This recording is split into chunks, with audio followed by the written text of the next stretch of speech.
to recognize that Islamophobia was starting to creep its way out the back door, and Islam, being Muslim, was starting to be more accepted into the culture. Islam was really infiltrating itself into being this cool religion, that it stood on this morals and this standard and had this structure and had this discipline that people were really attached to.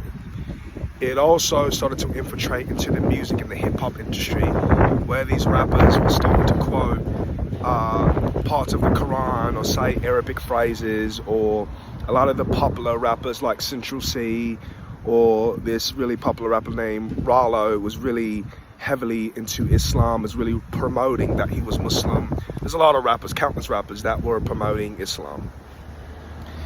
That's what I'm starting to notice about certain sects of Christianity, that Christianity, or this false pseudo-Christianity, is starting to creep into the culture and really trying to trick and infiltrate and confuse people, that you can mix Christianity with culture, that we can have this Jesus or this false pseudo-Jesus and we can intermix it within the world, and that's still the same thing as following and giving up by Christ to carry our cross and giving our lives to Christ. It's not the same thing.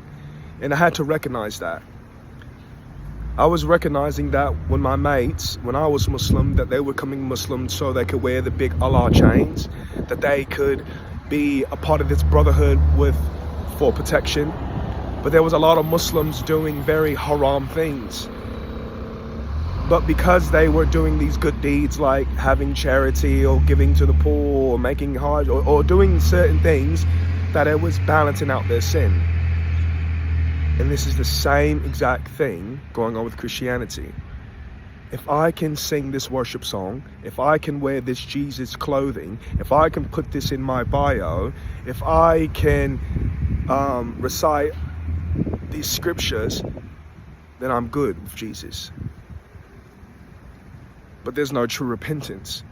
There's no true transformation. There's no true of giving death to self to follow Christ. And that's the predicament that we find ourselves in, that we don't have to be these cool Christians.